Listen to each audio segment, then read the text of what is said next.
Hi everyone! Good morning! I'm back! This is Sam Brusas and welcome back to my YouTube channel. Oh my gosh! This is it guys! Pag-uusapan natin ngayon, kaya-kaya niyang pantayan ang laro ni Michelle D sa Miss Universe. Kung sino to, yan ang tatalakayin natin ngayon. But before anything else, hello Philippines and hello beautiful people! Mabuhay! Kamusta kayong lahat? Sana lahat po kayo ay okay at safe ngayong araw na ito. At syempre sa lahat naman ng mga bago nating subscribers dyan, hello po sa inyo lahat.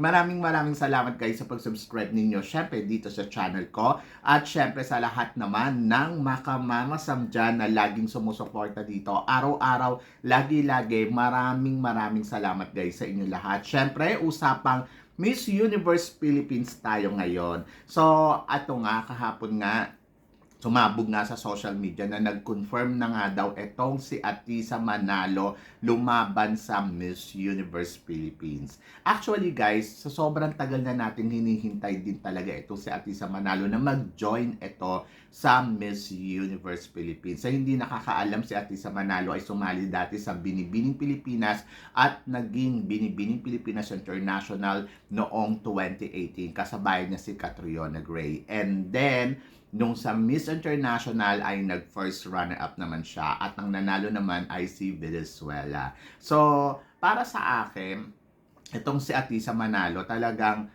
isa to sa mga wish list na hinihintay ng lahat ng pageant fans para dito sa Miss Universe Philippines. Talagang matagal na since 2020.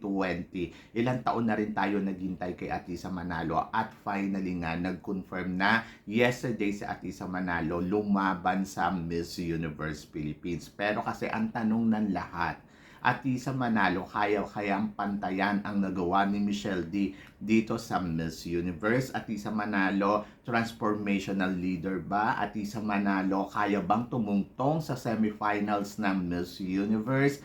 So, yon ang mga pag-uusapan natin ngayon. So, akong tatanungin ninyo ha.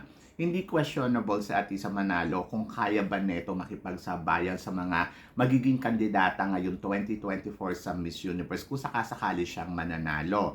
Dahil dito pa lang sa pageant ng Binibining Pilipinas noong 2018, talagang nakita na natin yung determinasyon ni Atisa Manalo, yung galing nito at yung kanyang performance level talaga pagdating sa entablado. Imagine mo ang nakasabayan niya is Catriona Gray. So, Catriona Gray is a Miss Universe. So, siya yung pamangalawa kay Catriona at time noong 2018. So, kung wala si Catriona, baka siya nga ang maging Miss Universe Philippines noong time na yon. Pero kasi, ako kasi para makasabayan mo talaga si Catriona sa isang beauty pageant ng national pageant ay talagang medyo mahirap at malaking hamon to sa'yo. Pero parang ikaw yung sumunod kay Miss Catriona Gray, talaga namang winner na winner talaga yung caliber mo, di ba? So, pagdating sa communication skills, alam natin na magaling si Atisa Manalo kung paano itong magsalita at kung paano to sumagot sa mga question. And then, kung ganda ang pag-uusapan, talaga namang walang question yung ganda niya.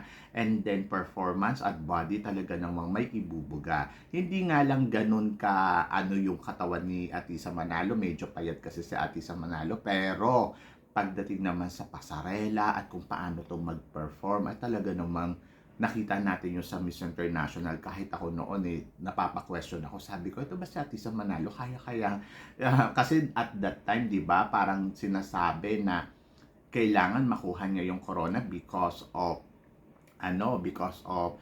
Carly Bersosa noong 2016. So, 2 years. So, talaga ang laki ng hamon sa kanya. Pero, pagdating talaga sa Miss International, lumanga ako sa kanya. And then, yung bumalik siya, yung mga interview niya. So, doon ko naramdaman na si Atisa Manalo talaga ay determinasyon na kandidata kasi sinabi niya na akala niya sapat na yung pinagandaan niya pero kulang pala. So ngayon, lalaban siya dito sa national pageant. Syempre, malaking hamon to sa kanya.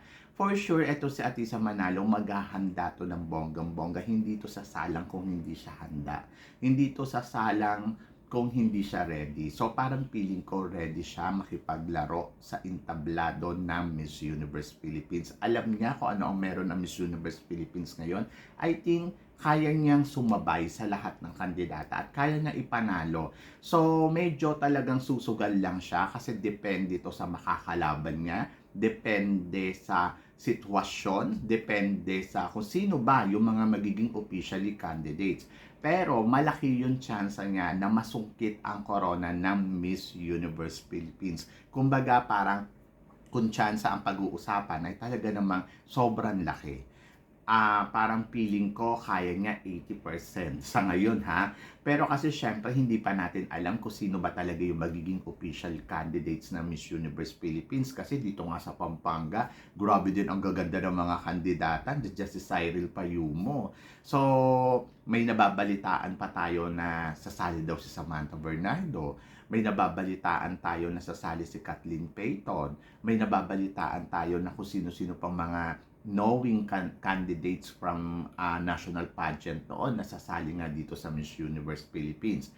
Pero sabi ko nga, kung i-base natin kung ano ang isang atisa manalo, talaga namang le-level to katulad nila Michelle D, Catriona Gray, kasi iba ang isang atisa manalo. Ang maganda dito, it's a challenge for atisa para paano ba ako mananalo ng Miss Universe Philippines. So doon mo makikita kung anong laro ang gagawin ni Atisa Manalo at kung anong paghahandang gagawin niya para sa competition ng Miss Universe Philippines para masungkit niya ang corona ng Miss Universe Philippines. Kung ako tatanungin ninyo, I go for Atisa Manalo kasi si Atisa Manalo kasi subok natin yung determinasyon, subok natin yung dedication niya to how to prepare para sa isang international pageant at napatunayan natin yun. Hindi naman siya siguro magiging first runner-up sa Miss International kung utaw-utaw lang ang isang Atisa Manalo, di ba? So, marami na tayong pinadalang kandidata sa Miss International na magaganda, na caliber, pero kasi first runner-up ang nakuha ni Atisa Manalo, she's almost win, di ba? So, ibig sabihin, iba ang kalibre, iba ang isang Atisa Manalo. So, bakit ka pa aayaw sa kanya? So, isugan na natin siya sa Miss Universe, di ba? So, sa Miss Universe, kung sakasakaling siya ang mananalo, kaya ba niyang pantayan ang performance na ginawa ni Michelle D dito? Actually, parang feeling ko kaya niya. Sobra, kaya niya. Kasi, tulad nga na sinabi ko, kasi si Atisa Manalo, naiintindihan niya kung paano mag-compete sa isang international pageant. Naiintindihan niya ang isang competition na kailangan mo paghandaan ng bawat aspeto. So, para sa akin, kaya niya. Siguro, mas hahanapan ko lang siya ngayon kung ano ang transformation na magaganap from Miss International going to the Miss Universe. Ayun yung aabangan ko sa kanya. Kasi yun yung importante na makita mo sa isang kandidata na lalaban sa isang Miss Universe. Kasi katulad niyan, Miss International first runner-up, hindi niya po pwedeng dalhin nyo kasi first runner-up ako sa Miss International. So, eto na yung caliber nagdadalhin ko doon. So, kailangan i-level up niya yon. And I think alam niya yon kasi nakasabayan niya si Catriona Gray. So, alam niya kung paano mag-prepare si Catriona para sa isang international pageant o para sa isang Miss Universe. And then, of course, knowing niya kung paano mag-prepare itong si Michelle D. So, hindi ko naman sinasabi na sana gawin niya kung ano yung ginawa ni Michelle D. Mas gusto ko syempre makita ang isang Atisa Manalo kung paano niya ilalaban ang ating bansa pagdating sa Miss Universe. Doon naman sa natatakot, nako, transformational leader ba siya? Guys, nagpadala nga tayo ng transformational leader pero hindi pa rin nanalo, di ba? So, nagpadala tayo ng sobrang ganda na kandidata pero hindi pa rin nanalo. Parang feeling ko, perfect candidates ngayon. I think kung gusto natin mapantayan talaga yung level na nakuha natin dito sa Miss Universe nung etong 2023 para sa 2024, I think Atisa Manalo is fit para doon sa international pageant or sa Miss Universe. Kasi kung titignan mo ang caliber kasi ni Atisa Manalo, she know how to prepare and she has offer na parang beauty talaga Yung beauty na masasabi mo na Filipino beauty na may pagka-sweet and fierce. So, yon. So, gusto ko lang makita sa kanya yung kung paano siya magiging fierce. Actually, sa mga photos niya ngayon, ang nakita ko dito kay Atisa Manalo, beautiful and then she more Filipino beauty talaga na parang masasabi mo, ito yung ganda ng Pinay eh. Oo, isa to sa mga example natin na ganda ng Pinay. And then, kung sakali siya ang mananalo, galing tayo sa Mistisa, and then biglang Oriental Beauty, and then may pagka-Chinese Beauty naman ang ipapadala natin. So, medyo iba naman ang ino-offer, di ba? Plus, nandoon na combination siya ng beauty with determination. So, parang feeling ko perfect for the crown, o, di ba? So, hindi ko lang alam kung paano niya ipapanalo ang Miss Universe Philippines. Pero tulad nga na sinabi ko, yung chance niya kasi malaki naman. And then, pagdating sa Miss Universe, parang feeling ko, makukontinuous niya kung ano yung nagawa ni Michelle D. And then, parang kaya niya pa ng more kung tutuusin. So, I'm so excited for Atisa Manalo. And then, kung meron pang sasali na ibang kandidata katulad ni Kathleen Payton na matunog din. Para sa akin siguro, Kathleen Payton, pwede din naman makipagsabayan kay Atisa Manalo kasi magandang option din to kasi sobrang ganda din ni Kathleen Payton talaga at may napatunayan na to sa international pageant. Pero kung silang dalawa talaga magsasabay, go pa rin talaga kay Atisa Manalo kasi parang feeling ko tama lang yung timpla ng beauty na meron ito si Atisa Manalo. And then kung gusto pa natin ma-continuous talaga, so dapat maganda talaga yung laro natin dito sa Miss Universe. Yes, medyo sa ngayon medyo malabo tayo na parang paano ba tayo mananalo sa Miss Universe. Pero syempre kung susugal pa rin naman tayo at kung tataya tayo dito sa Miss Universe, ay malaki yung possibility na meron pa rin chance tayong manalo ng corona, di ba? So malay natin si Atisa Manalo na ang hinihintay natin na susunod dito kay Catriona Gray at saka kay Pia Wurtzbach. Ako for me may reason kasi lahat eh. Imagine mo, sobrang tagal natin itong hinintay. So ngayon nandirito na siya, bakit pa natin pakakawalan? O, di ba? So, let's see kung ano yung may offer ni Atisa Manalo sa Miss Universe Philippines at kung anong transformation ang gagawin niya.